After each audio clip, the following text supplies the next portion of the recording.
നമസ്തേ. Marine engineering നമുക്കെല്ലാവർക്കും സുപരിചിതമായൊരു വാക്ക്. ഒരു പക്ഷേ ഒരു ദശാബ്ദക്കാലത്തിനൊക്കെ അപ്പുറം നമ്മുടെ യുവാക്കളെ ഏറ്റവും അധികം ആകർഷിച്ച മേഖല.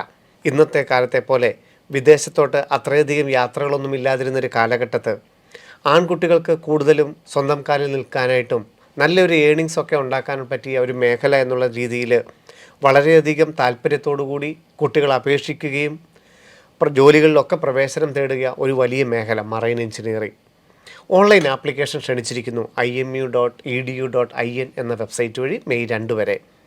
എന്താണ് IMU? ആരൊക്കെയാണ് ഇതിന് ചേരേണ്ടത്? എന്തൊക്കെയാണ് കോഴ്സുകൾ? എത്രയൊക്കെ വർഷം പഠിക്കണം? ഇന്നും 2025 ഇതിൻ്റെ സാധ്യതകൾ എന്താണ്? നമ്മളോട് സംസാരിക്കാൻ നിങ്ങൾക്ക് ഏറ്റവും പ്രിയപ്പെട്ട ജോബി സാറാണ് നമ്മുടെ കൂടെ. സാർ നമസ്തേ. ഞാൻ പറഞ്ഞതുപോലെ ഒരു വർഷക്കാലം എൻ്റെയൊക്കെ ഒരു +2 പ്രീ ഡിഗ്രി ഒക്കെ പഠിക്കുന്ന സമയത്ത് ഏറ്റവും അധികം താല്പര്യത്തോടു കൂടി ഉണ്ടായിരുന്നൊരു മേഖലയാണ് മറൈൻ എഞ്ചിനീയറിംഗ്. അന്നത്തെ കാലത്തൊക്കെ ഒരു ജോലിയിലൂടെ ലക്ഷക്കണക്കിന് രൂപ സാലറി ആയിട്ട് ലഭിക്കുമായിരുന്നു അന്ന് പോലും. പ്രത്യേകിച്ച് ചിലവുകളൊന്നും ഇല്ലാതെ ആകർഷകമായൊരു മേഖലയായിരുന്നു. IMU CT നമ്മുടെ വിദ്യാർത്ഥികളെ പരിചയപ്പെടുത്തുമ്പോൾ എന്തൊക്കെ മേഖലകളാണ് +2വിന് ശേഷം ഒരു വിദ്യാർത്ഥിക്ക് ഏതൊക്കെ കോഴ്സുകളിലോട്ടാണ് കടന്നു ചെല്ലാൻ സാധിക്കുന്നത്? +2വിന് ശേഷം ഉള്ള പ്രോഗ്രാമുകൾ ഇന്ത്യൻ മാരിടൈം യൂണിവേഴ്സിറ്റി ഈ IMU എന്ന് പറയുമ്പോൾ കോഴ്സുകൾ കണ്ടക്ട് ചെയ്യുന്നുണ്ട്, എക്സാം നടത്തും. ഇത് യഥാർത്ഥത്തിൽ കേന്ദ്ര ഗവൺമെൻറ് നേരിലുള്ള ഒരു സെൻട്രൽ യൂണിവേഴ്സിറ്റി നമുക്ക് വിളിക്കാം. ശരി. ഇന്ത്യൻ മാരിടൈം യൂണിവേഴ്സിറ്റി സെൻട്രൽ യൂണിവേഴ്സിറ്റിയാണ്. അതിൻ്റെ സ്റ്റാറ്റസ് കൊടുത്തിട്ടുണ്ട്. ശരി. അപ്പോൾ ഇത് മാരിടൈം മേഖലയിലുള്ള കോഴ്സുകൾ നടത്താൻ വേണ്ടി ശരി DG shipping, director general of ഷിപ്പിങ്ങിൻ്റെ കീഴിലുള്ള ഒരു ഇൻസ്റ്റിറ്റ്യൂട്ടാണ്, അല്ലെങ്കിൽ ഒരു യൂണിവേഴ്സിറ്റിയാണ് IMU എന്ന് പറയുന്നത്. ഒരു കപ്പലും അതിൻ്റെ യാത്രയുമായിട്ട് ബന്ധപ്പെട്ട മേഖലകളാണ്, അതിൻ്റെ ഷിപ്പ് ബിൽഡിങ്ങുള്ള എല്ലാ മേഖലകളിലോട്ടും ഈ മറൈനുമായി ബന്ധപ്പെട്ട സമസ്ത മേഖലകളും ഡിസ്കസ് ചെയ്യുന്നുണ്ട്. മെയിനായിട്ട് വരുന്നത് ഷിപ്പിംഗ് ആണ്. ഷിപ്പുമായി ബന്ധപ്പെട്ട അതിന് ഷിപ്പിന് തന്നെ പല വിങ്ങുകളുണ്ട്. ആ ഓരോ വിങ്ങിലേക്ക് എത്തിപ്പെടേണ്ട അതിനുള്ള ട്രെയിനിങ്ങുകളും അതിനുള്ള സർട്ടിഫിക്കേഷൻസും ഒക്കെ പ്രൊവൈഡ് ചെയ്യുക എന്നുള്ളതാണ്. അപ്പോൾ അത് +2 കഴിഞ്ഞൊരു വിദ്യാർത്ഥിയെ സംബന്ധിച്ച് പറയുകയാണെങ്കിൽ പ്രധാനമായിട്ടും 3-4 കോഴ്സുകളുണ്ട്. ഒന്നാമതായിട്ട് നമുക്ക് പറയാവുന്നത് മറൈൻ എഞ്ചിനീയറിംഗ് ആണ്, BTech. അത് 4 ഇയർ പ്രോഗ്രാം തന്നെയാണ്. ഡയറക്റ്റ് മറൈൻ എഞ്ചിനീയറിംഗിലേക്ക് വരുന്ന കുട്ടികളുണ്ട്. ഇനി അതല്ലെങ്കിൽ മറ്റൊരു ഓപ്ഷൻ കൂടെ ഉണ്ട്. 4 ഇയർ നോർമൽ മെക്കാനിക്കൽ എഞ്ചിനീയറിംഗ് ചെയ്യാം. പിന്നെ 1 ഇയർ മറൈനിലേക്കൊരു ബ്രിഡ്ജ് പ്രോഗ്രാം ഉണ്ട്. അങ്ങനെ മെക്കാനിക്കൽ എവിടെ വേണമെങ്കിലും ചെയ്യാം. എന്നിട്ട് പിന്നെ മറൈനിലേക്ക് വരാം. അത് സ്പോൺസർഷിപ്പോടുകൂടി വരാനും പറ്റും. അപ്പോൾ അങ്ങനെ ഒരു പ്രോഗ്രാം ഉണ്ട്. അത് +2 ശേഷം ഈ പറയുന്ന മെക്കാനിക്കൽ എഞ്ചിനീയറിംഗ് കഴിഞ്ഞിട്ട് അങ്ങോട്ട് വരാൻ പറ്റുള്ളൂ. അപ്പോൾ +2വിന് ശേഷം തന്നെയാണോ അപ്ലൈ ചെയ്യേണ്ടത്? അത് IMUവിൻ്റെ തന്നെയാണ്. അപ്പം +2വിന് ശേഷം എന്ന് പറയുമ്പോൾ നമ്പർ 1 ആദ്യത്തെ പ്രോഗ്രാം നമുക്ക് പറയാവുന്നത് BTech ഇൻ മറൈൻ എഞ്ചിനീയറിംഗ്. രണ്ടാമതൊന്ന് പറയാവുന്നത് അതും BTech തന്നെയാണ്, ഷിപ്പ് ബിൽഡിംഗ് ആൻഡ് ഓഷ്യൻ എഞ്ചിനീയറിംഗും ഉണ്ട്. അതുപോലെ തന്നെ ship building and naval architecture. ഈ 2 പ്രോഗ്രാമുകളുണ്ട്. അതുകൂടാതെ ഷിപ്പിലെ ഡെക്കിൽ അല്ലെങ്കിൽ നാവിഗേഷൻ പ്രോസസ്സിൽ വരുന്ന പ്രോഗ്രാമാണ്. 2 പ്രോഗ്രാം വരുന്നുണ്ട്. BSc നോട്ടിക്കൽ സയൻസും ഉണ്ട്, ഡിപ്ലോമ ഇൻ നോട്ടിക്കൽ സയൻസും ഉണ്ട്. പിന്നെ ഇതിൻ്റെ സർട്ടിഫിക്കേഷൻസ് പല പ്രോഗ്രാമുകളും ഉണ്ട്. ഇത് 3 വർഷമാണോ പ്രോഗ്രാം? ഇത് 3 വർഷത്തെ പ്രോഗ്രാമാണ്. പിന്നെയുള്ളത് BBA മറൈൻ ലോജിസ്റ്റിക്സിൻ്റെ പ്രോഗ്രാമുണ്ട്. അപ്പോൾ ഇത്രയുമാണ് നമുക്കൊരു +2 സ്റ്റുഡൻറ്റിനെ സംബന്ധിച്ച് അറിഞ്ഞിരിക്കുക. +2 കഴിയുമ്പോൾ +2 എന്ന് പറയുമ്പോൾ +2 സയൻസ്, ഫിസിക്സ്, കെമിസ്ട്രി, മാത്തമാറ്റിക്സ് എടുത്ത കുട്ടിക്ക് മാത്രമേ ഈ പറഞ്ഞ മേഖലകളിലേക്ക് വരാൻ സാധിക്കുകയുള്ളൂ. എല്ലാ കോഴ്സുകൾക്കും ഇത് തന്നെ ഇതാ പറഞ്ഞിരിക്കുന്നത്. അപ്പോൾ അങ്ങനെയുള്ളൊരു സ്റ്റുഡൻറ്റിന് വരാവുന്ന അത് 60% മാർക്ക് മതിയാവും. കാരണം അഗ്രിഗേറ്റ് 60-60 മതിയാവും. ഒരു എൻട്രൻസ് എക്സാം ഉണ്ട്. ഈ എല്ലാ കോഴ്സുകളിലോട്ടും ഇപ്പം ക്ഷണിച്ചിരിക്കുന്ന ഈ ആപ്ലിക്കേഷൻ വഴിയുള്ള പരീക്ഷയിലൂടെ തന്നെയാണ് കയറേണ്ടത്. എല്ലാ കോഴ്സ് എന്ന് പറയുമ്പോൾ അതിനകത്ത് BBAക്ക് ഈ പരീക്ഷ അല്ല, പകരം BBA അവരുടെ +2 സ്കോറിൻ്റെ ബേസിലാണ് തിരഞ്ഞെടുക്കുന്നത്. പിന്നെ IMU പറഞ്ഞിരിക്കുന്നത് ഈ വർഷം എവിടെയെങ്കിലുമൊക്കെ സീറ്റുകൾ വേക്കൻറ്റുകൾ വരികയാണെങ്കിൽ അത് CUET സ്കോറിൻ്റെ ബേസിൽ ലാസ്റ്റ് അവർ അലോട്ട്മെൻറ്റ് ആ വെബ്സൈറ്റിലും നമുക്ക് IMU കാണാനായിട്ട് സാധിക്കും. അപ്പോൾ ഇവരുടെ പരീക്ഷ നടക്കുന്നത് മെയ് 24-ാം തീയതിയാണ്. സാർ പറഞ്ഞ പോലെ മെയ് 2-ാം തീയതി വരെ ഓൺലൈനായിട്ട് അപ്ലൈ ചെയ്യാം. പരീക്ഷയിൽ മെയ് 2-ാം തീയതി തന്നെ ഒറ്റ സെഷനിലായിട്ടാണ് എല്ലാം. അത് പല സ്ലോട്ടുകളില്ല. ഓൺലൈൻ എക്സാം CBT ആണ്, കമ്പ്യൂട്ടർ ബേസ്ഡാണ്. 11 മണിക്ക് ആരംഭിച്ച് 2 മണി. അപ്ലൈ ചെയ്യുമ്പോൾ തന്നെ ഈ പറഞ്ഞ കോഴ്സുകൾ വെക്കേണ്ടതായിട്ടുണ്ടോ? അത് നമ്മുടെ ഓൺലൈൻ ആപ്ലിക്കേഷൻ ചെയ്യുന്നു, പരീക്ഷ എഴുതുന്നു, അതിനുശേഷം റാങ്ക് പരീക്ഷ എഴുതുന്നു, സ്കോർ വരുന്നു. അതിനുശേഷം IMU തന്നെ ഒരു റാങ്ക് ലിസ്റ്റ് തയ്യാറാക്കും. പക്ഷേ ആ റാങ്ക് ലിസ്റ്റ് തയ്യാറാക്കുന്നതോടുകൂടി IMUവിൻ്റെ റോൾ അവിടെ അവസാനിക്കുകയാണ്. ശരി. ഇനി IMUവിൻ്റെ തന്നെ ഇൻസ്റ്റിറ്റ്യൂട്ടുകളുണ്ട്. IMUവിന് 6 സെൻറ്റേഴ്സ് ഉണ്ട്. നമ്മുടെ കൊച്ചിയിലുണ്ട്, കൊച്ചിയുണ്ട്, ചെന്നൈയിലുണ്ട്, വിശാഖപട്ടണമുണ്ട്, മുംബൈയിൽ, നവി മുംബൈയിലുണ്ട്, മുംബൈ പോർട്ടിലുണ്ട്, കൊൽക്കത്തയിലുണ്ട്. ഇവിടെ എല്ലാം പ്രോഗ്രാമുകൾ, പല പ്രോഗ്രാംസാണ്. ഇപ്പോൾ മറൈൻ എഞ്ചിനീയറിംഗ് ആണെങ്കിൽ അത് ചെന്നൈയിലും മുംബൈയിലും കൊൽക്കത്തയിലേ ഉള്ളത്. ഷിപ്പ് ബിൽഡിംഗ് ആൻഡ് നേവൽ ആർക്കിടെക്ചറും അതുപോലെ തന്നെ ഓഷ്യൻ എഞ്ചിനീയറിംഗും ആണെങ്കിൽ അത് വിശാഖപട്ടണത്താണ്. BBA ഉണ്ട്. നമ്മുടെ കൊച്ചിയിലുള്ളത് നമ്മുടെ നോട്ടിക്കൽ സയൻസും അതുപോലെ തന്നെ BBA പ്രോഗ്രാമുള്ളത്. അപ്പോൾ ഇവിടേക്കൊക്കെ അഡ്മിഷൻ കിട്ടണമെങ്കിലും പിന്നീട് സെപ്പറേറ്റ് ഈ IMUയിലേക്ക് തന്നെ അപ്ലൈ ചെയ്യണം. ആപ്ലിക്കേഷൻ സൈറ്റിൽ തന്നെയാണ് ചെയ്യേണ്ടത്. പിന്നീട് അതെ, IMUയിലേക്ക് ഇല്ല, കോഴ്സിന് വേണ്ടി നമ്മൾ അപ്ലൈ ചെയ്യുന്നു. എന്നിട്ട് നമുക്ക് ഈ IMU CET കിട്ടിയ ഈ റാങ്ക് നമ്മൾ റാങ്ക് നമ്മൾ കൊടുക്കുക ചെയ്യുന്നത്. ഇനി IMU അഫിലിയേറ്റഡ് ഇൻസ്റ്റിറ്റ്യൂഷൻസ് ഉണ്ട്, നോൺ അഫിലിയേറ്റഡ് ഉണ്ട്. നമ്മുടെ കൊച്ചിയിലൊരു യൂറോടെക് ഉണ്ട്, പാലക്കാട് BBA മറൈൻ ലോജിസ്റ്റിക്സ് ഉള്ള പ്രോഗ്രാം ഉണ്ട്. നമ്മുടെ കൊച്ചിയിലെ കോളേജിലെ എല്ലാ പ്രോഗ്രാമും അത് നമ്മുടെ മറൈൻ സംബന്ധമായില്ല, മറൈൻ എഞ്ചിനീയറിംഗ് ഉണ്ട്, നോട്ടിക്കൽ സയൻസ് ഉണ്ട്, BBA ഉണ്ട്, എല്ലാ പ്രോഗ്രാമും ഉണ്ട്. അപ്പോൾ അവിടേക്കാണെങ്കിലും ഇനി നോൺ അഫിലിയേറ്റഡ് ആയിട്ടുള്ള നല്ല ഇൻസ്റ്റിറ്റ്യൂഷൻസ് വേറെ ഉണ്ട്. അപ്പോൾ എങ്ങോട്ടാണെങ്കിലും അവിടേക്ക് നമ്മൾ സെപ്പറേറ്റ് അപ്ലൈ ചെയ്യുക. എന്നിട്ട് IMUവിൻ്റെ ഈ റാങ്ക് നമ്മൾ കൊടുക്കാന്നുള്ളതാണ്. ഇപ്പോൾ ഈ ഓഷനുമായിട്ട് ബന്ധപ്പെട്ടതായതുകൊണ്ടും ഈ ഒരു പരീക്ഷയുടെ റാങ്ക് മാത്രമാണോ, മറ്റേ ഫിസിക്കൽ, മെഡിക്കൽ ഫിറ്റ്നസ്, ഇൻ്റർവ്യൂ, അങ്ങനെ മറ്റെന്തെങ്കിലും മാനദണ്ഡങ്ങളുണ്ടോ ഇതിന്? ഫിസിക്കൽ ഫിറ്റ്നസ് നോക്കുന്നുണ്ട്. ഫിസിക്കൽ ഫിറ്റ്നസ് ഉണ്ടായിരിക്കണം, ഐ ടെസ്റ്റിംഗ് ഉണ്ടായിരിക്കണം. പ്രത്യേകിച്ച് നമ്മൾ DNS നമ്മുടെ നോട്ടിക്കൽ സയൻസിലേക്കൊക്കെ വരുമ്പോൾ അത് 6/6 ഒക്കെ തന്നെയാണ് പറയുന്നത്. ഫുള്ള് തന്നെ അത്രയും തന്നെ വേണ്ടി വരും. ഇനി അല്ലെങ്കിൽ 1I 6/9 അതിൽ കൂടുതലൊന്നും ആക്സെപ്റ്റ് ചെയ്യാൻ പറ്റത്തില്ല. അപ്പോൾ ഫിസിക്കൽ ഫിറ്റ്നസ് നോക്കുന്നുണ്ട്. അല്ലാതെ ഒരു ഇൻ്റർവ്യൂ നമുക്ക് അങ്ങനെ പറയാനില്ല. ഈ ടെസ്റ്റിൻ്റെ ബേസിൽ തന്നെയാണ് എടുക്കുന്നത്. ഇനി ഇവിടെ നമുക്ക് പറയേണ്ട ഒരു കാര്യം എന്ന് പറഞ്ഞാൽ, നമ്മൾ ഈ IMUവിൻ്റെ ടെസ്റ്റ് എഴുതി CET സ്കോർ കിട്ടി ഏതെങ്കിലും ഒരു ഇൻസ്റ്റിറ്റ്യൂട്ടിൽ പോയി, ഇപ്പോൾ മറൈൻ എഞ്ചിനീയറിങ്ങോ അല്ലെങ്കിൽ നോട്ടിക്കൽ സയൻസോ നമ്മൾ പ്രോഗ്രാം ചെയ്യുമെന്ന് വിചാരിക്കുക. പക്ഷെ അങ്ങനെ ചെയ്തത് കൊണ്ട് നമുക്ക് ജോലി അഷ്വറൻസ് ഉണ്ടാവുന്നില്ല. അപ്പോൾ വളരെ പ്രധാനപ്പെട്ട കാര്യമാണ്. പ്രത്യേകിച്ച് ഈ ഒരു കാലഘട്ടത്തിൽ ഏറ്റവും പ്രധാനപ്പെട്ട കാര്യം, ഒരുപാട് ഇൻസ്റ്റിറ്റ്യൂട്ടുകൾ ഈ പ്രോഗ്രാമുകൾ കണ്ടക്ട് ചെയ്യുന്നുണ്ട്. അതിൽ എത്ര എണ്ണം DGSൻ്റെ അഫിലിയേഷൻ ഉള്ളതാണെന്നും IMU അംഗീകരിച്ചാണെന്നും നമുക്ക് പറയത്തില്ല. ഇനി അങ്ങനെയാണെങ്കിൽ പോലും പല കുട്ടികൾക്കും പ്ലേസ്മെൻറ്റ് കിട്ടാതെ വരുന്നുണ്ട്. അങ്ങനെ ചെയ്യാവുന്ന ഏറ്റവും നല്ല കാര്യം സ്പോൺസർഷിപ്പ് നേടുക എന്നുള്ളതാണ്. ഈ പരീക്ഷ കഴിഞ്ഞാൽ തന്നെ കിട്ടും? പരീക്ഷയ്ക്ക് മുമ്പ് തന്നെ എടുക്കണം. ശരി. നമുക്ക് സ്പോൺസർഷിപ്പിന് ഇപ്പോൾ നിങ്ങൾ ഗൂഗിൾ ചെയ്താൽ മതി.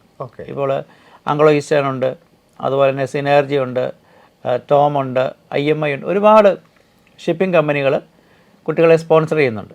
അത് പ്രധാനമായിട്ടും കാണുന്നത് ഈ ഡിപ്ലോമ ഇൻ നോട്ടിക്കൽ സയൻസിനാണ്. ഡിപ്ലോമ ഇൻ നോട്ടിക്കൽ സയൻസും ഉണ്ട്, BSc നോട്ടിക്കൽ സയൻസും ഉണ്ട്. BSc nautical science 3 year class room പ്രോഗ്രാമാണ്. അതിന് ഒരു 8 ലക്ഷം രൂപയ്ക്ക് മുകളിൽ ഒരു 8.5 ലക്ഷം രൂപ കോഴ്സ് ഫീ തന്നെ വരുന്നുണ്ട്.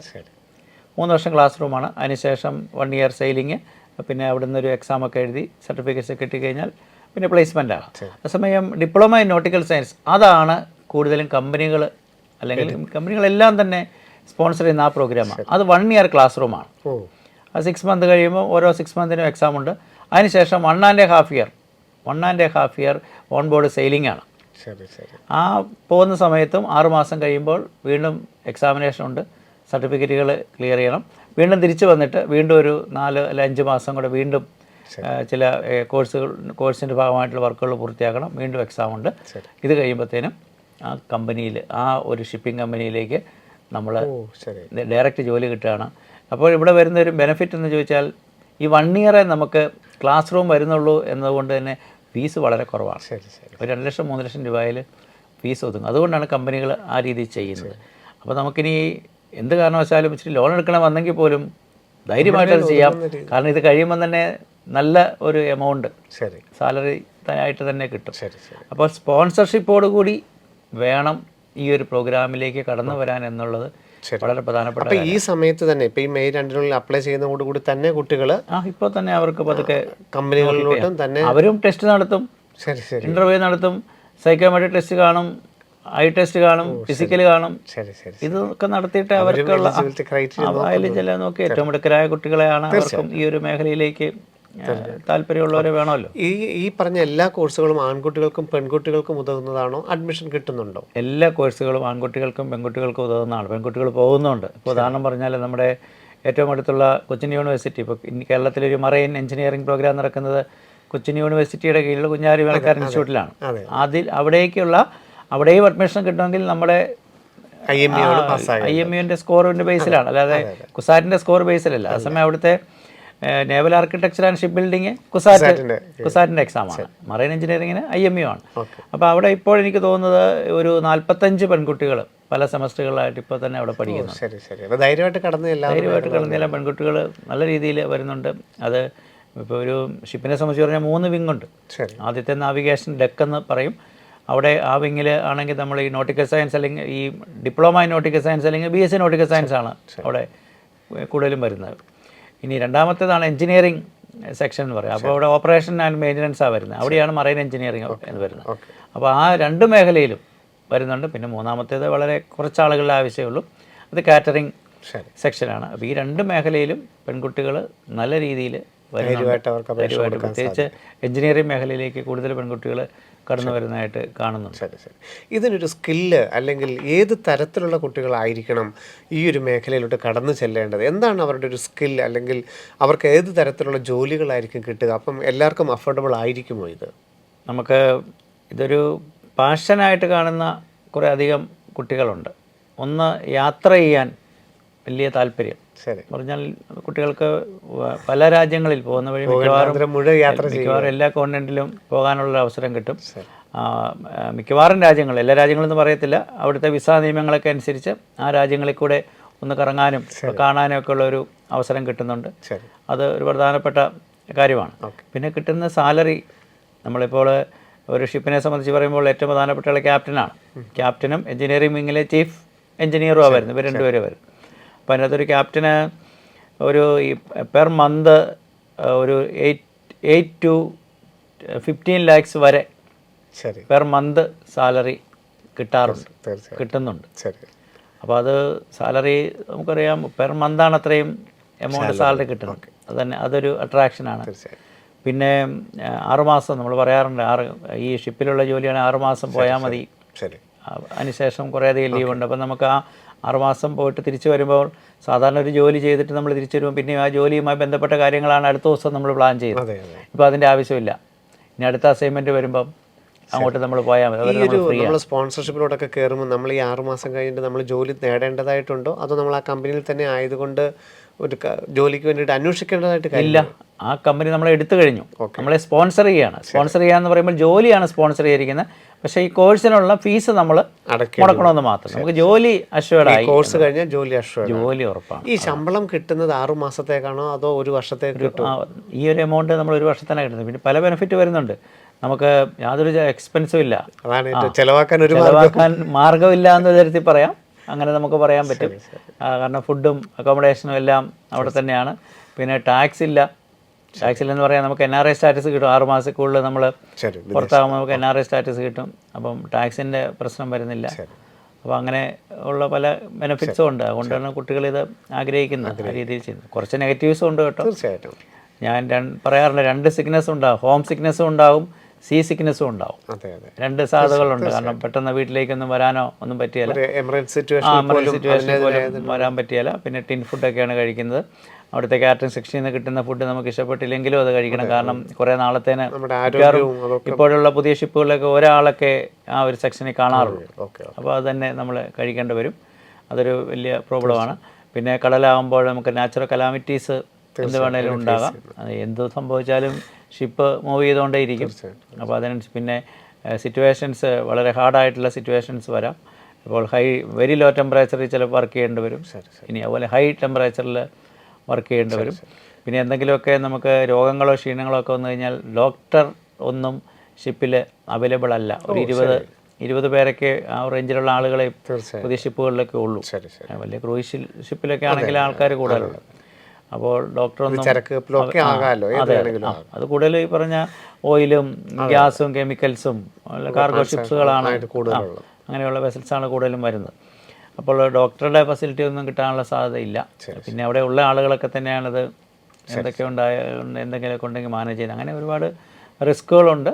അതോടൊപ്പം ഇൻഷുറൻസ്, പല ബെനിഫിറ്റും, ഇൻഷുറൻസിൻ്റെയൊക്കെ ബെനിഫിറ്റ്സും അങ്ങനെ ഒരുപാട് 2 വശവും ചിന്തിക്കണം. ചിന്തിച്ചിട്ട് മാത്രമേ ഈ സ്പോൺസർ ചെയ്യുന്ന കമ്പനികളൊക്കെ ഇന്ത്യൻ കമ്പനികളാണോ അതോ ഫോറിൻ കമ്പനികൾ? എല്ലാവരും ഉണ്ട്. ഇന്ത്യൻ കമ്പനികളുണ്ട്. ഞാൻ പറഞ്ഞ പലതും ആദ്യം പറഞ്ഞ എല്ലാ ഇന്ത്യൻ കമ്പനികളൊക്കെ തന്നെയാണ്. റെമ്യൂണറേഷനും എല്ലാം ഏതാണ്ട് ഇന്ത്യൻ ഫ്ലാഗ് ഉള്ള കമ്പനീസും ഉണ്ട്, ഫോറിൻ ഫ്ലാഗ് ഉള്ളതുണ്ട്. ഫോറിൻ ഫ്ലാഗ് ഉള്ളപ്പോൾ നമുക്ക് അതിനകത്ത് കുറച്ചുകൂടി പേയ്മെൻറ്റ് കൂടുതൽ ഉണ്ടാവും എന്നുള്ളൊരു വ്യത്യാസമുണ്ട്. തിരിച്ച് നമുക്ക് പരീക്ഷയിലോട്ട് വന്നു കഴിഞ്ഞാൽ ഏത് ലെവൽ ചോദ്യങ്ങളാണ് ഫിസിക്സ്, കെമിസ്ട്രി, മാത്തമാറ്റിക്സിന് എന്തൊക്കെയാണ് അവർക്ക് തയ്യാറാക്കേണ്ടത് പരീക്ഷയ്ക്കായിട്ട്? നമുക്ക് ക്വസ്റ്റ്യൻസ് 200 ക്വസ്റ്റ്യൻസ് ഉണ്ടാവും. ഒരു ക്വസ്റ്റിന് ആൻസറിന് 1 മാർക്ക്, നെഗറ്റീവ് മാർക്കുണ്ട് 0.25. അങ്ങനെയായിരിക്കും. അതിനകത്ത് physics, chemistry, mathematics, English, general aptitude, ഇത്രയും കാര്യങ്ങൾ അങ്ങനെയാണ് 200 ക്വസ്റ്റ്യൻസ് വരുന്നത്. അപ്പോൾ ഇത് നമുക്ക് ഒരു ജെഇയുടെ ലെവലിലൊന്നും ഉണ്ടാവില്ല, അതിന് താഴെയുള്ള ഒരു ലെവലേ ഉണ്ടാവുള്ളൂ. ജെഇക്ക് താഴെ എന്ന് വിചാരിച്ചാൽ മതി. ഏതെങ്കിലും വെയിറ്റേജ് കൂടുതലുണ്ടോ മാത്സിൽ? അങ്ങനെയില്ല. അപ്പോൾ ഇതിനകത്ത് ഇത്രയും സബ്ജക്റ്റുകളാണ് നമ്മൾ ഈ പറയുന്ന ഒരു സമയം കൊണ്ട് ഒറ്റ സെഷൻ കൊണ്ടാണ് ഇത് തീരുന്നത്. അതുകൊണ്ട് ഇത് തീർന്ന് കിട്ടാം. ഇത്രയും കണ്ടന്റ് അതിനകത്ത് വരുന്നുണ്ട്. NCERT ബേസ്ഡ് +1 +2 NCERTയുടെ സിലബസ് നമ്മുടെ കുട്ടികൾക്ക് ഏറ്റവും സുഖമായിട്ട് തയ്യാറാകുന്നവരെ സംബന്ധിച്ച് വളരെ ഈസി ആയിട്ട് അവർക്ക് അത്യാവശ്യം GK-യും ഇംഗ്ലീഷും ഓരോക്കെ ആയിരിക്കും. അത്യാവശ്യം കുറച്ച് GK ഒക്കെ നോക്കി കഴിഞ്ഞാൽ ഈ മെയ് 24 എക്സാം കഴിഞ്ഞ് കഴിഞ്ഞാൽ അത് ഓൾട്ടർനേറ്റ് ആയിട്ട് നമുക്ക് ആഗസ്റ്റ് സെപ്റ്റംബറിലൊക്കെ തന്നെ ഇതിന്റെ അലോട്ട്മെന്റ് പ്രോസസ്സുകളിലോട്ടൊക്കെ ഉടൻ തന്നെ 24 അവർ 2 ആഴ്ച കഴിയുമ്പോഴത്തേനും അതിന്റെ റിസൾട്ടും റാങ്ക് ലിസ്റ്റും തയ്യാറാക്കും.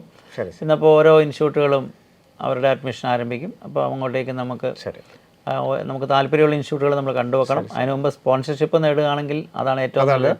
സ്പോൺസർഷിപ്പ് ഇല്ല എന്ന് വിചാരിച്ച് ജോലി കിട്ടില്ല എന്നല്ല, പക്ഷേ നമുക്ക് അഷുറൻസ് ഉണ്ടാവും. ഇപ്പോൾ പല കുട്ടികൾക്കും ജോലി കിട്ടാതെ വരുന്നുണ്ട്. 100% എന്ന് പറയുമ്പോൾ അതുപോലെയുള്ള ഇൻസ്റ്റിറ്റ്യൂട്ടുകളിൽ ഇപ്പോൾ IMUവിൻ്റെ ഡയറക്റ്റ് ഇൻസ്റ്റിറ്റ്യൂട്ടുകളിലോ അല്ലെങ്കിൽ വളരെ റെപ്യൂട്ടഡ് ആയിട്ടുള്ള ചില ഇൻസ്റ്റിറ്റ്യൂട്ടുകൾ, ഇപ്പോൾ നമുക്ക് നവീ മുംബൈയിലുള്ള TS ചാണക്യ പോലെയുള്ള വളരെ ഫേമസ് ആയിട്ട് ഇൻസ്റ്റിറ്റ്യൂട്ടുകളുണ്ട്. അവിടെയൊക്കെ ശരിയാണ് 100% പ്ലേസ്മെൻ്റ് ഉണ്ട്. പക്ഷേ അങ്ങനെ നമ്മൾ 100% ഉണ്ട് എന്ന് വിചാരിച്ച പോലെ ഏറ്റവും സേഫ് ആയിട്ടുള്ള കാര്യം സ്പോൺസർഷിപ്പ്.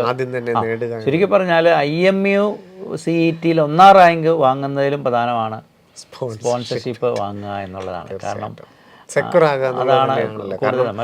ജോലിക്ക് വേണ്ടിയാണ്. ഈ ഒരു പ്രോഗ്രാം കഴിഞ്ഞ് കഴിഞ്ഞാൽ പിന്നെ അതിന്റെ ഹയർ സ്റ്റഡീസ് ഒന്നും അല്ലല്ലോ, കൂടുതലായിട്ട് ജോലിക്ക് തന്നെ ജോലിയിലേക്കാണ് കയറുന്നത്. പിന്നെ ഉള്ളത് ഇപ്പോൾ ഡെക്കിൽ എത്തിക്കഴിഞ്ഞാൽ ജൂനിയർ ഒരു 4th ഓഫീസറായിട്ട് തന്നെ, പിന്നെ നമുക്ക് 6 മാസം കഴിയുമ്പോൾ സെയിലിംഗ് 6 മാസം കഴിയുമ്പോൾ വീണ്ടും നമുക്ക് എക്സാമിനേഷൻ ഉണ്ട്, DJSൻ്റെ എക്സാമിനേഷൻ ഉണ്ട്. അത് കഴിയുമ്പോൾ 3rd ആവും, 2nd ആവും. അങ്ങനെയാണ് നമ്മൾ പ്രൊമോഷൻ കിട്ടുന്നത്. അപ്പോൾ അതുമായി ബന്ധപ്പെട്ട മേഖലയിലെ കാര്യങ്ങൾ പഠിച്ച് വരുമ്പോഴാണ് പ്രൊമോഷൻ കിട്ടുന്നത്. അല്ലാതെ നമ്മൾ എക്സ്ട്രാ മറ്റു കാര്യങ്ങൾ ചെയ്തിട്ട് നമുക്ക് പ്രൊമോഷൻ കിട്ടുന്നില്ല. ഏതായാലും നമ്മൾ ആ മേഖലയിലേക്ക് ചെന്നു. അപ്പോൾ അവിടെ നമുക്കൊരു ക്യാപ്റ്റൻ ആകണമെങ്കിൽ അങ്ങനെ, ഇനിയൊരു എഞ്ചിനീയറിംഗ് മേഖലയിലേക്ക് സെക്ടറിലേക്കാണ് ചെല്ലുന്നെങ്കിൽ നമുക്ക് ചീഫ് എഞ്ചിനീയർ വരെ ആകാം. അപ്പോൾ അതിന് ഈ പറഞ്ഞ രീതിയിലുള്ള എക്സാമിനേഷൻസ് ഉണ്ട്.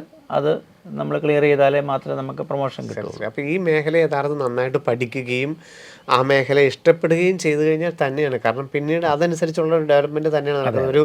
ഒരു സ്ട്രീം ചേഞ്ചിനെ കുറിച്ച് നമുക്ക് ചിന്തിക്കാൻ മേഖലയിലേക്ക് നിന്ന് കഴിഞ്ഞാൽ അവിടെ തന്നെയുള്ള നമുക്ക് പ്രൊമോഷൻ സാധ്യതകളുണ്ട്. പ്രൊമോഷൻ എല്ലാവരും ആഗ്രഹിക്കുന്നുണ്ട്. ഇനി ഈവൻ ക്യാപ്റ്റൻ ആകുമ്പം റെസ്പോൺസിബിലിറ്റി കൂടുതലുണ്ട്. പലരും 2nd അതിന് തൊട്ട് താഴെ വരെ ആകാനാണ് പലരും ആഗ്രഹിക്കുന്നത്. അപ്പോൾ അവിടം വരെയൊക്കെ ആയാൽ തന്നെ നല്ലൊരു സാലറി, ഒരു 8 ലക്ഷം വരെയൊക്കെ സാലറി കിട്ടാം. അപ്പോൾ അതുകൊണ്ടൊക്കെ നിൽക്കുന്നു. ബാക്കി അടുത്ത ലെവലിലേക്ക് പോകേണ്ടവർ ഈ 4 ഇയർ ബിടെക് പ്രോഗ്രാമിനൊക്കെ എത്രയാണ് ഫീസ് വരുന്നത്? 4 ഇയർ ബിടെക് പ്രോഗ്രാമിന് പെർ ഇയർ 2.75 ആണ് IMUവിൽ. 2.75 lakhs per year tuition fees, food and accommodation എല്ലാം. പിന്നെ യൂണിഫോം ഒക്കെ ഇതിനകത്ത് ഉൾപ്പെടും. പിന്നെ ഫുഡും അക്കോമഡേഷൻ നമുക്ക് ഷിപ്പിൽ തന്നെ ആയിരിക്കും നമ്മളുടെ പഠനം, അതോ ക്ലാസ് റൂമിലാണ്? പിന്നെ ഷിപ്പിങ്ങുമായിട്ട് ബന്ധപ്പെട്ട ട്രെയിനിങ് ഉണ്ടാവും. അതേതിനും ട്രെയിനിങ് ഉണ്ടാവും. ഇതിനിടയ്ക്ക് കുറേ നാളുകൾ സെയിലിങ്ങിനൊന്ന് പോകേണ്ട വരും. ശരി. ഇപ്പം നമുക്ക് ധാരാളം ഈ മേഖലയിൽ പ്രൈവറ്റ് ഫേമുകൾ, അതായത് ഇപ്പം നമ്മുടെ കുട്ടികൾ ധാരാളം ഇപ്പം മുംബൈയിലോ അല്ലെങ്കിൽ ബാംഗ്ലൂരോ ചെന്നൈയിലോ ഒക്കെ പോയിട്ട് പ്രൈവറ്റായിട്ട് മേഖലയിലോട്ട് കടന്നില്ലെന്ന് കാണുന്നുണ്ട്, മറൈൻ എഞ്ചിനീയറിങ്ങിനൊക്കെ. അതും ഈ IMU ആയിട്ട് എന്തെങ്കിലും ബന്ധമുണ്ടോ? IMU നമ്മൾ പോകുന്നതിന് കുഴപ്പമില്ല. നമ്മളിപ്പം നമുക്കിപ്പോൾ IMU റിലേറ്റഡ് ആയിട്ടുള്ള ഇൻസ്റ്റിറ്റ്യൂട്ട് കിട്ടിയില്ല എങ്കിൽ ചെയ്യാൻ നമുക്ക് പോർട്ടുകളുള്ള സ്ഥലങ്ങളാണ്, അവിടെയുള്ള ഇൻസ്റ്റിറ്റ്യൂട്ടുകളാണ് എപ്പോഴും ബെറ്റർ. കാരണം പോർട്ട് റിലേറ്റഡ് ആയിട്ടുള്ള ഒരു ജോബാണല്ലോ ഇത്. അപ്പോൾ അതിൽ തന്നെ നമ്മൾ അവിടെ ആ ഇൻസ്റ്റിറ്റ്യൂട്ടിൻ്റെ ഇൻഫ്രാസ്ട്രക്ചറും അവിടെയുള്ള കുട്ടികളോടൊക്കെ ഒന്ന് അന്വേഷിച്ച് അവിടെ പ്ലേസ്മെൻറ്റുകളുണ്ടോ, അതാണ് പ്രധാനപ്പെട്ട കാര്യം.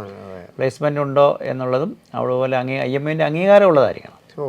കാരണം IMU വഴി അല്ലാതെ ഉള്ള പ്രൈവറ്റ് സ്ഥാപനങ്ങളുണ്ട്, ചിലർ നേരിട്ട് എടുക്കുന്നുണ്ട്. പല രീതിയിലുള്ള വിദ്യാഭ്യാസ മേഖലയിൽ എല്ലാ രീതിയിലുള്ള തട്ടിപ്പുകളും തീർച്ചയായിട്ടും നടക്കുന്നുണ്ട്. അതുകൊണ്ട് തന്നെയാണ് ആ ചോദ്യം പ്രസക്തമാണ്. അതുകൊണ്ട് തന്നെ അന്വേഷിച്ചിട്ട് ഞാൻ പറഞ്ഞത് നമ്മളൊരു വളരെ ക്ലിയർ ആയിട്ട് നമുക്ക് ജോലി ഉറപ്പിച്ച് പോകണമെങ്കിൽ സ്പോൺസർഷിപ്പ് വാങ്ങിച്ചു കഴിഞ്ഞാൽ ഇപ്പോൾ നമുക്ക് ആ രീതിയിലുള്ള ഇൻസ്റ്റിറ്റ്യൂട്ടിൽ നമുക്ക് പഠിക്കാം. IMUവിൻ്റെ ടെസ്റ്റ് എഴുതി അതിനും നല്ല സ്കോർ വാങ്ങുക. അപ്പോൾ ആ സ്കോർ വെച്ച് കൃത്യമായിട്ട് ലിസ്റ്റ് ചെയ്തിട്ടുണ്ട് IMU അഫിലിയേറ്റഡും നോൺ അഫിലിയേറ്റഡും ആയിട്ടുള്ളത്. അതെല്ലാം IMU അംഗീകരിച്ചിട്ടുള്ളതാണ്.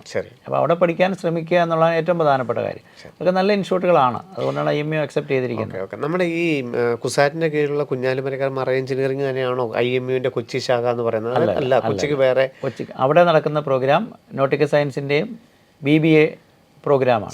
കുഞ്ഞാലിമരക്കാർ ഇത് കുസാറ്റിൻ്റെ തന്നെ ഒരു വിങ്ങാണ് മാറി തുടങ്ങിയിട്ടുണ്ടെന്നേ ഉള്ളൂ. അവരുടെ റെസിഡൻഷ്യലാണ്, ഇത് ഫുൾ റെസിഡൻഷ്യൽ പ്രോഗ്രാമാണ്, അങ്ങനെ ഇത് ഓടുകയുള്ളൂ.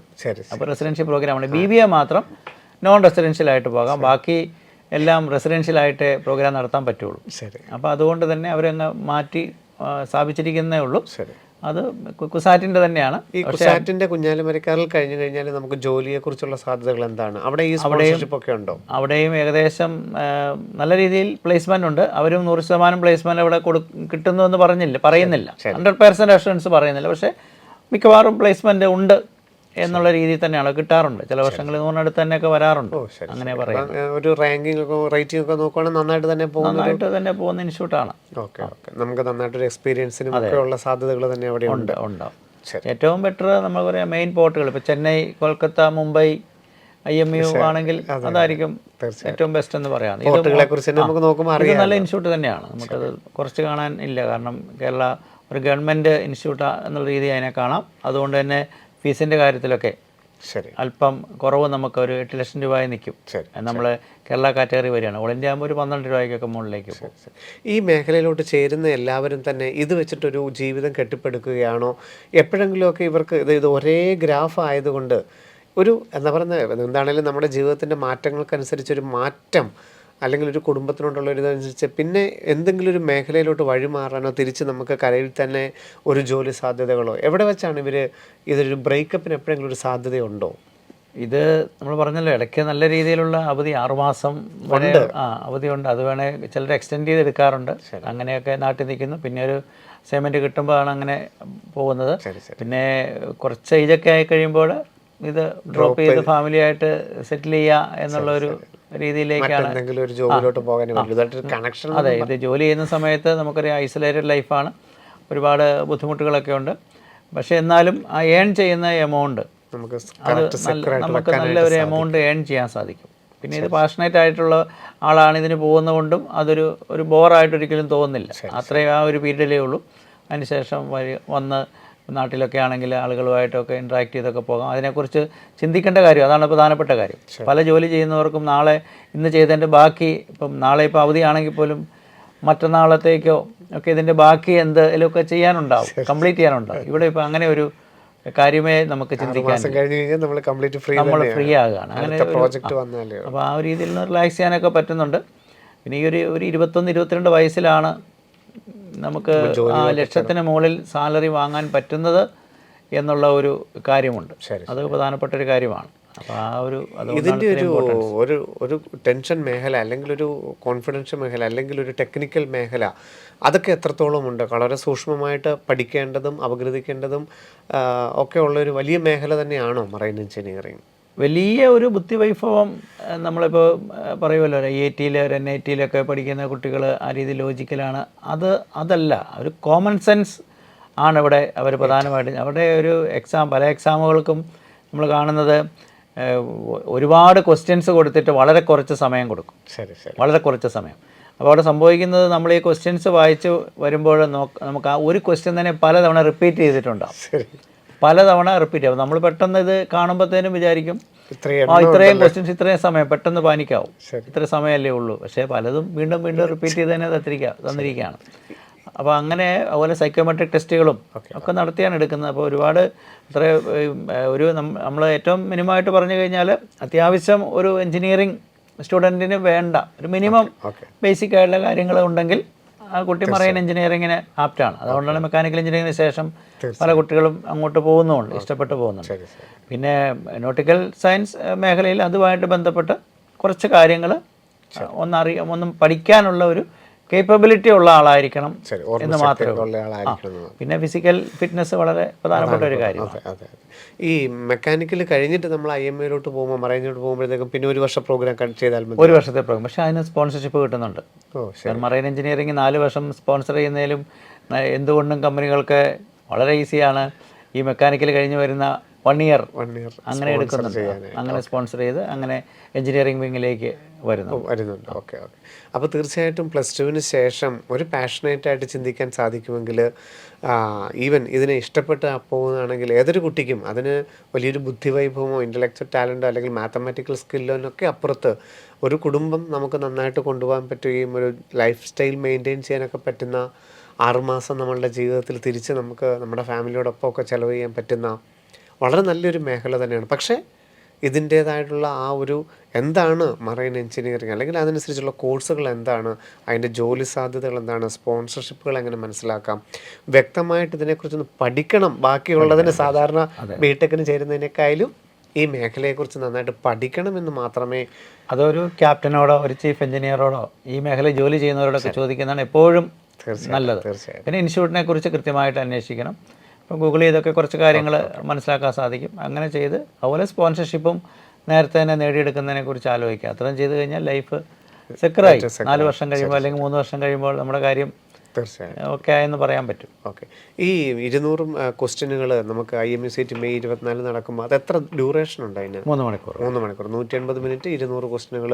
തീർച്ചയായിട്ടും അത് ചെയ്യാൻ പറ്റുന്ന ഒരു ഈസി ടു മോഡറേറ്റ് ലെവലിലേ ഉള്ളൂ. വലിയ ഡിഫിക്കൽട്ട് ക്വസ്റ്റ്യൻസ് അല്ല. ഓക്കെ. +2 ശേഷം അനന്ത സാധ്യതകൾ തന്നെ. നമുക്ക് ധാരാളം പരീക്ഷകളുടെ ഒരു സമയമാണ് ഏപ്രിൽ, മെയ്, ജൂൺ മാസങ്ങളിൽ. അതിൽ എന്താണ് നമുക്ക് തിരഞ്ഞെടുക്കേണ്ടത്? ഇപ്പം Kerala engineering, Kerala BPharm, CUSAT engineering, CUET, NEET, JEE, IISER, NISER, nursing മേഖലകൾ, അങ്ങനെ ധാരാളം മേഖലകൾ ഇന്ന് കുട്ടികൾക്ക് തിരിച്ചറിയപ്പെടാനുണ്ട്. ഓരോരുത്തർക്കും സ്വന്തം അഭിരുചി, അതുപോലെ തന്നെ തൻ്റെ കുടുംബത്തിൻ്റെ ഫിനാൻഷ്യൽ ബാക്ക്ഗ്രൗണ്ട് എല്ലാം നോക്കിയിട്ട് തിരഞ്ഞെടുക്കാൻ പറ്റുന്ന ധാരാളം മേഖലകൾ ഇന്ന് ഇന്ത്യയിൽ തന്നെ ഉണ്ട്. +2 ശേഷം നാം വിദേശത്തേക്ക് പറക്കുന്നതിന് മുമ്പ് ഒരു നിമിഷം ആലോചിക്കൂ. നിങ്ങളുടെ കുടുംബത്തിന് താങ്ങായി നിൽക്കാൻ സാധിക്കുന്ന, നിങ്ങൾക്ക് തന്നെ സ്വന്തം പ്രൊഫൈൽ നന്നായിട്ട് സൃഷ്ടിക്കാൻ കഴിയുന്ന അനേകം പ്രോഗ്രാമുകൾ, അനേകം യൂണിവേഴ്സിറ്റികൾ, അനേകം കോഴ്സുകൾ ഇന്ന് നമ്മുടെ രാജ്യത്ത് തന്നെ ലഭ്യമാണ്. അതിൽ പ്രധാനപ്പെട്ട ഇന്ത്യൻ മാരിടൈം യൂണിവേഴ്സിറ്റി IMU CETയെക്കുറിച്ചാണ് ജോബി സാർ നമ്മളോട് വ്യക്തമായി വിവരിച്ച് തന്നത്. അതിൻ്റെ ക്യാമ്പസുകളെക്കുറിച്ച്, കോഴ്സുകളെക്കുറിച്ച്, ആരാണ് ആ മേഖലയിൽ പഠിക്കേണ്ടതെന്നുള്ളതിനെക്കുറിച്ച്. ഇനി ഈ മേഖലയിൽ നിങ്ങൾക്ക് IMU.CET.in എന്ന വെബ്സൈറ്റ് വഴി മെയ് 2 വരെ നിങ്ങൾക്ക് അപ്ലൈ ചെയ്യുകയും മെയ് 24 നടക്കുന്ന പരീക്ഷയ്ക്ക് തയ്യാറെടുക്കുകയും അതിനുശേഷം അലോട്ട്മെൻറ്റ് പ്രോസസ്സിലോട്ടൊക്കെ പോകുമ്പോൾ അതിനെക്കുറിച്ച് വളരെ വ്യക്തമായിട്ട് കൂടുതൽ ധാരണകൾ നിങ്ങൾക്കതിൽ കിട്ടും. അപ്പം +2 ശേഷം നിങ്ങൾക്ക് തിരഞ്ഞെടുക്കാൻ പറ്റുന്ന വലിയൊരു മേഖലയാണ് ഇന്ന് സാറ് പരിചയപ്പെടുത്തിയത്. സാറിനും ഒത്തിരിയധികം നന്ദി മറ്റൊരു സെഷൻ നമുക്ക് വേണ്ടിയിട്ട് ക്ലിയർ ചെയ്തതിന്. അപ്പം വീണ്ടും കാണാം. നന്ദി, നമസ്കാരം. Brilliant Study Center, India's #1 coaching center for NEET and JEE.